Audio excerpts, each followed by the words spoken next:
ఏదైతే ఇంతకుముందు మనం అనుకున్నాం అమెరికాతో ఒప్పందాలు కానీ, మలేషియాతో ఒప్పందాలు కానీ, యూరోపియన్ సమాఖ్యతో EU దాంతో ఒప్పందాలు కానీ ఎటువంటి బెనిఫిట్ అనేది కూడా ఒక ప్రధాన వార్త ఇక్కడ మనం చూడొచ్చు. మన కేంద్ర మంత్రి పీయూష్ గోయల్ గారికి ఒక ప్రత్యేకమైన ఒక ఛానల్కి ఇచ్చిన ఇంటర్వ్యూలో ఈ విధంగా మాట్లాడారు. 45,28,822 కోట్ల దిగుమతులు ఇక సులభం. అంటే అమెరికా ఏదైతే సుంకాలు విధిస్తుందో, మన వాళ్ళకి వీసా ఇవ్వడానికి ఇబ్బంది పెడుతుందో, చదువుకునే వాళ్ళకి ఎంఎస్ చేయడానికి వెళ్ళే వాళ్ళకి కూడా ఇబ్బందికర పరిస్థితులు. మొన్న సడన్గా అమెరికాలో కొంతమంది ఈ లేబర్ ఆఫీసర్సు ఒక డిపార్ట్మెంట్ స్టోర్కి వెళ్ళి సడన్గా అటాక్ చేసి అక్కడున్న భారతీయ విద్యార్థులు ఎస్పెషల్లీ ఎవరున్నారు వాళ్ళని ఐడెంటిఫై చేసి వాళ్ళు మీరు ఇలాగా చదువుకోవడానికి వచ్చిన ఉద్యోగం ఎలా చేస్తారు అని చెప్పి వాళ్ళని అరెస్ట్ చేశారు. అక్కడ యాజమాన్యం మీద ఎటువంటి చర్యలు తీసుకోలేదు. ఇక్కడ గమనించాల్సిన విషయం, అసలు యాజమాన్యం జాబ్ ఇవ్వబట్టే కదా వీళ్ళు చేశారు. వాళ్ళని కూడా ఏదో పని చేయాలి, ఏదో చేయాలి. మీరు అలా చేయకూడదు. వచ్చిన వాళ్ళు చదువుకుని ఉండొచ్చు కానీ పార్ట్ టైం జాబ్ చేయకూడదట. అది ఒక నేరంగా పరిగణించారు. Okay, well and good. But యాజమాన్యం ఇచ్చినందుకు యాజమాన్యం కూడా తప్పే కదా. తప్పు చేసేవాడికన్నా తప్పును ప్రేరేపించేవాడిది కూడా తప్పే కదా న్యాయం ప్రకారం. అంటే ఎందుకు న్యాయం ఒకేలాగా ఉండాలి అని అంటున్నానంటే, మనం ఏదైతే రాజ్యాంగంలో మనం సుప్రీంకోర్టుకి అత్యున్నత న్యాయస్థానంగా, దేశ అత్యున్నత న్యాయస్థానంగా మనం అభివర్ణించాము, మన రాజ్యాంగం దాన్ని క్రోడీకరించిందో, సేమ్ అది అమెరికాలో ఉండే రాజ్యాంగం ప్రకారంగా మనం తీసుకున్నాం. సుప్రీంకోర్టు విధానం ఏదైతే ఉందో, సో ఆ విధానాలు అక్కడ కూడా అమలవుతున్నట్టే అర్థం. సో మరి అలాంటప్పుడు అక్కడ యాజమాన్యం మీద చర్యలు తీసుకోవాలి కదా. సో అట్లాంటివన్నీ కూడా వీటితో గోల్ ఎందుకులే, ఏదో ఒకటి కొంచెం లైట్గా ఒక బిస్కెట్ వేస్తే సరిపోతుందని భారత ప్రభుత్వం వాటితో ఒప్పందాలు కూర్చుకుని తద్వారా మనకు బెనిఫిట్ కూడా ఉంది. ఒక్కసారిగా 18% పడిపోయింది. 60% ఎంతో, 59% ఎంతో ఉన్నది కాస్త 41% తగ్గి 18% పడిపోయింది. ఇకపోతే వ్యవసాయము అలాగే పశువులకు సంబంధించింది మాత్రం భారత్ ఇంకా అంగీకరించలేదు. వాడు సర్లే దీనికైనా అంగీకరించారులే, మెల్లగా మనం పావులు కదుపుతూ ఎంటర్ అవుదామని వాడు ఫీల్ అవుతున్నాడు. కానీ దీనివల్ల మనకి బెనిఫిట్ జరుగుతుంది. భారతీయులు లేని దేశం అంటూ ప్రపంచంలో ఏది లేదు. భారతీయులు ఎక్కడైతే పనిచేస్తారో అక్కడ ఏ ఉత్పత్తి అయినా, ఏ కార్యక్రమం అయినా, ఏ కంపెనీ అయినా అభివృద్ధి చెందుతుంది. తద్వారా భారతీయుల అవసరం ప్రతి దేశానికి ఉంది. దాని గురించి ఇక్కడ ఆయన మాట్లాడారు. ఒకసారి చూడండి. కొత్త వాణిజ్య ఒప్పందం ద్వారా అమెరికా నుంచి వచ్చే 5 ఏళ్లలో 45,28,822 కోట్ల దిగుమతులు చేసుకోవడం సులభమవుతుంది. కేంద్ర వాణిజ్యం పరిశ్రమ శాఖ మంత్రి పీయూష్ గోయల్ తెలిపారు. ఈ పరిమాణం సరిపోదని 271.73 లక్షల కోట్ల భారత ఆర్థిక వ్యవస్థకు ఇది పెద్ద సంఖ్య కాదని అభిప్రాయపడ్డారు. ఈ లక్షల కోట్లు ఏదైతే ఉందో 271 లక్షల కోట్లు అంటే ఆల్మోస్ట్ ఆల్ 27 మిలియన్ అనుకోవచ్చు. $27 మిలియన్ సంబంధించి కోట్ల డాలర్స్ కేవలం ఏవియేషన్ రంగంలోనే 9.06 లక్షల కోట్లకు పైగా దిగుమతులు అవసరమని, దానికి చమురు, LNG, LPG, ముడి చమురు అదనమని తెలిపారు. అమెరికాతో మధ్యంతర వాణిజ్య ఒప్పందం ఫ్రేమ్వర్క్ ఖరారు నేపథ్యంలో ఆదివారం ఆయన PTI వీడియోస్ ఇంటర్వ్యూలో మాట్లాడారు. 18% సుంకాలను ఎదుర్కొంటున్న భారతీయ ఉత్పత్తులు ఇతర దేశాలతో పోలిస్తే అమెరికా మార్కెట్లో బాగానే లబ్ధి పొందుతాయి. అంటే ఇవన్నీ కూడా భారత్కి ఉపయుక్తంగా ఉండబోతున్నాయి. అనవసరంగా పౌరుషాలకు పోయి వాడితో ఢీ అంటే ఢీ అని చైనా వాడిలాగా అయితే, చైనా వాడు ఏం చేస్తాడంటే అక్కడ చైనా ప్రభుత్వం ఇతర దేశాలతో పోటీ పడి అమెరికాతో ఢీ అంటే ఢీ అని ఉన్నా అక్కడ పనిచేసే కార్మికులకు కానీ ఉద్యోగులకు కానీ సరైన మోతాదులో కానీ అందజేయకపోతే, సరైన దాంట్లో వాళ్ళకి బోనస్లు కానీ శాలరీ కానీ ఇవ్వకపోతే వాళ్ళు ప్రొడక్షన్ పెంచేస్తారు. ఏం మాట్లాడరు, ఇంకో కాస్త పని ఎక్కువ చేసేస్తుంటారు.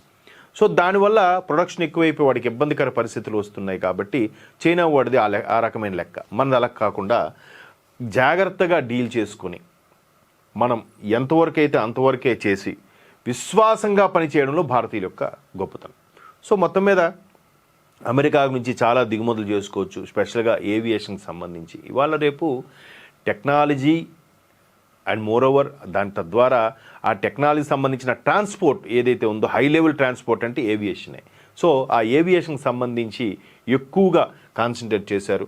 చమురు కానీ, LPG కానీ, అన్ని రకాల ఉత్పత్తులు, చమురు ఉత్పత్తులు దిగుమతి సంబంధించి కూడా చాలా వరకు చేశారు. అయితే కీలక పాయింట్లు ఒకసారి చూస్తే సెమీ కండక్టర్ చిప్లకు గిరాకీ. ఇప్పుడు సెమీ కండక్టర్ చిప్ సంబంధించి ఏదైతే భారతదేశంకి పెట్టుబడులు పెట్టడానికి విదేశాల నుంచి వస్తున్నారో, వాళ్ళకి స్థలము అలాగే వాళ్ళకి అవసరమైన వనరులు సమకూర్చడానికి భారత ప్రభుత్వానికి అడిగితే వాళ్ళు 3 రాష్ట్రాలు పాయింట్అవుట్ చేశారు. అందులో రాజస్థాన్ ఒకటి, ఒరిస్సా ఒకటి, అలాగే ఆంధ్రప్రదేశ్ ఒకటి. ఈ 3 రాష్ట్రాల్లో సెమీ కండక్టర్లకు సంబంధించిన ఉత్పత్తులు ఈ నెక్స్ట్ 2027 నుంచి కూడా ఆ ప్రొడక్షన్ కూడా స్టార్ట్ అవబోతుంది. ఒకసారి అది ఆర్టికల్ చూద్దాం. దేశ ఆర్థిక వ్యవస్థ వేగంగా ఎదుగుతోంది, అందువల్ల పలు ప్రత్యేక రంగాల దిగుమతుల డిమాండ్ పెరుగుతుంది. సెమీ కండక్టర్ చిప్పులు, హై ఎండ్ యంత్రాలు, డేటా సెంటర్ల పరికరాలు, ఎందుకంటే డేటా సెంటర్స్ కూడా ప్రతిదీ హ్యూజ్ అయిపోయి సోషల్ మీడియా వేదికగా వచ్చిన తర్వాత ఎన్హాన్స్ డేటా ఎంతకని వాళ్ళు భద్రపరుస్తారు. ప్రతి ఒక్కరు ఫోన్, ప్రతి ఒక్కరు కూడా ఒక ఛానల్ పెట్టి ప్రతి వీడియోని దాంట్లో అప్లోడ్ చేసి ఇంత డేటాను భద్రపరచడం అంటే ఎంత అవసరం ఉంటుందో ఒక్కసారి ఊహించండి. ఒక్క తెలుగులోనే సుమారుగా 170,000 ఛానల్స్ ఉన్న ప్రస్తుత పరిస్థితికి ఇంత డేటా, హ్యూజ్ డేటా పెట్టాలంటే ఎంత అవసరం. సో అలాగా ఈ డేటా సెంటర్ల పరికరాలు, విమానాలు, విమాన విడిభాగాలు, ఇంధన పరికరాలు డిమాండ్ ఉంటుంది. 10 గిగావాట్ల డేటా సెంటర్లను దేశంలో చూడవచ్చు. 10 గిగ్ అంట. 10 గిగ్ డేటా సెంటర్లను దేశంలో చూడవచ్చు. వాటికి అవసరమైన పరికరాలను దిగుమతి చేసుకోవాల్సి ఉంటుంది. వాటిని అమెరికా సరఫరా చేయగలదు అని వివరించారు. అంటే అమెరికా వాళ్ళ గొప్పతనం ఏంటంటే వాడి డబ్బున్న దేశం. అఫ్కోర్స్ వాడికి అప్పులు లేవని కాదు, డబ్బున్న దేశం అవడం వల్ల కొంచెం విర్రవీగుతుంటాడు. ఎక్కడ ఏది జరిగినా, ఏదైనా కొత్తగా ఇన్వెన్షన్ జరిగినా పైసలేసి కొనేస్తూ ఉంటాడు, డబ్బు ఇచ్చి కొనుక్కుంటాడు, నాదే అంటాడు, పేటెంట్ రేట్ తీసుకుంటాడు. తద్వారా ఆ పేటెంట్ రేట్ తీసుకుని ఇమ్మీడియట్గా రెస్పాండ్ అవ్వడం వల్ల ఏమవుతుందంటే మిగతా వాళ్ళందరూ కూడా వాడి దగ్గర డబ్బులు ఇచ్చి కొనుక్కునే పరిస్థితి వస్తుంది. అదే ఇక్కడ జరుగుతుంది. ఇకపోతే మెయిన్ పాయింట్స్ చూస్తే మనకు విమానాలు అవసరం, విమాన ఇంజిన్లు అవసరం, విడిభాగాలు కావాలి. ఇప్పటికీ రంగంలో 4.53 లక్షల కోట్ల ఆర్డర్లను బోయింగ్ ఫ్లైట్స్కి ఇచ్చాం. అవి మరింత పెరగనున్నాయి. అలాగే మనతో పోటీ పడే దేశాలతో పోలిస్తే మనపైనే ప్రతీకార సుంకాలు తక్కువగా ఉన్నాయని వివరించారు. ఇది